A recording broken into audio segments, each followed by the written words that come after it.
अच्छा, तो आप कह रहे हैं कि अगले इलेक्शन में आपको ये वोट बैंक वाला इशू नहीं होगा? देखें, इस वक्त अगर आप देखें एक रियलाइजेशन अब लोगों में भी आ रही है। क्या? हमारे मुखालफिन की जब लोग वहीं खड़े हैं, सुन तो लेना, जहाँ 8 फरवरी को थे। सर बिल्कुल गलत है। मेरे हलके में इलेक्शन हो रहा है जो अभी सैलाब की वजह से पोस्टपोन हो गया। मैं तो दिन रात सड़कों गलियों महलों में हूँ। जो हालात 2024 में थे वो हालात नहीं है। लोगों को एक रियलाइजेशन हुई कि काम तो ये लोग करते हैं। वो जो 4 साल की हुकूमत रही, इनके नुमाइंदे तो लोगों को अवेलेबल ही नहीं थे। अगर आप तरक्याती कामों की बात करें, कोई गली, कोई मोहल्ला, कोई सड़क, कोई स्कूल, कोई यूनिवर्सिटी, कोई हॉस्पिटल उन्होंने बनाया? कुछ नहीं बनाया। हम लोग अपोजिशन में भी लोगों को अवेलेबल होते थे।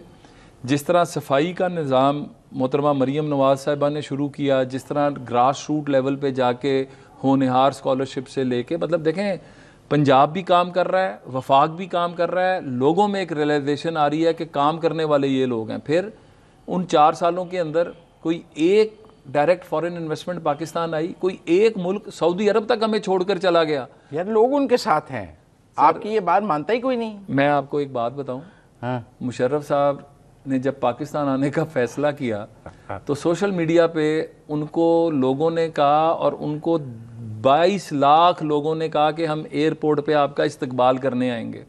हर एक ने उनको मना किया कि ना आए। ये सोशल मीडिया जो है ना, ये जो कीबोर्ड वॉरियर्स हैं, ये कीबोर्ड वॉरियर्स ही हैं।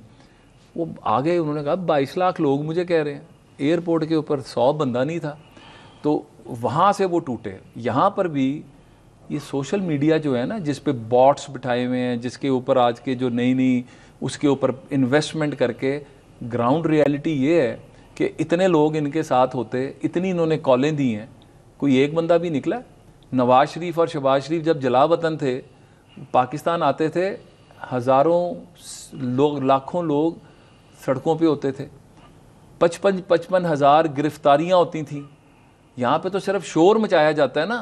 हकीकत ये है, वो कहते हैं सख्ती बहुत करते हैं आप लोगों ने, डंडा बहुत चलाया। कहते हैं पंजाब में डंडा बहुत है, अगर डंडा ना हो, वो कहते हैं लोगों को निकलने की इजाज़त हो, वो कहते हैं मीनारे पाकिस्तान जलसे की इजाज़त दें, हम भर के दिखाते हैं, आप इजाज़त ही नहीं देते। सर मैं आपको एक बात बताऊं, हमने मुशर्रफ की भी सख्ती देखी, 11 दफ़ा जेल गए। इमरान खान के दौर में नैब के पर्चे, इसके एंटी करप्शन के पर्चे, FIA के पर्चे, और उसके अलावा 37 FIR हैं। मैं सिर्फ अपनी बात कर रहा हूँ। परवेज़ अलाई साहब का एक इल्ज़ाम कि जी इसने मुझे असेंबली में मारा है, मेरे घर पे छापे, मुझे डेथ थ्रेट्स, जो कुछ हमने देखा है। मुझे अपने बच्चे शिफ्ट करने पड़े। तो बदला ले रहे हैं? नो नो नो, सुन लें बात।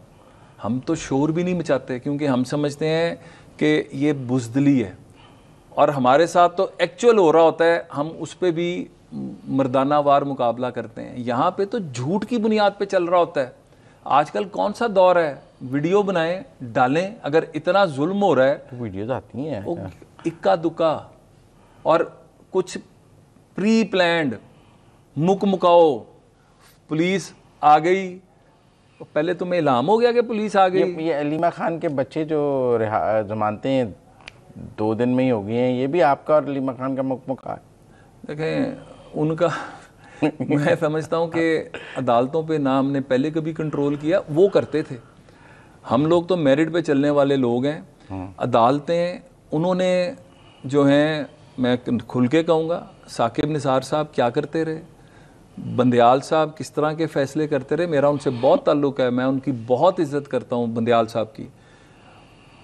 खोसा साहब ख़ुद बुलाते रहे, मेरा उन सबसे बड़ा ताल्लुक़ है। लेकिन हमारी कोई एक चीज़ बता दें कि हमने किसी जज को, किसी को हमने कहा हो कि आपको ये काम करना है। हम तो कलतर मनीला साहब बहुत खिताब कर रहे हैं।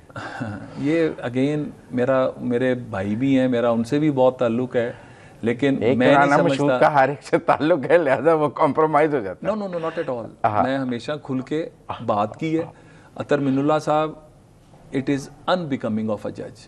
आपके फैसले बोलते हैं। जस्टिस कॉर्नेलियस को पढ़े ना, भगवान दास को पढ़े ना, उनके वो कहते हैं कि जज का फैसला बोलता है। फैसले करें, कानून और कायदे के, आइन के मुताबिक करें। ये इस तरह करके फिर छोड़ें उधर से और सियासत में आ जाएं। फिर फिर आप कहें कि जी हमें यहाँ पे जो है हमारी नहीं सुनी जा रही और हमने सुनानी है, तो हम आ रहे हैं, छोड़ के हिम्मत करें, आ जाएं, वजूद के मुकाबले पे इलेक्शन लड़े, आ जाएं, बिल्कुल आए। वैसे उनको मैंने अपने हलके में इनवाइट किया था, तरमीनुल्लाह साहब को, जब हमने अदलिया की बहाली की मुहिम चलाई थी, और उनको मैंने अवार्ड दिया था में 2010 के अंदर बुला के।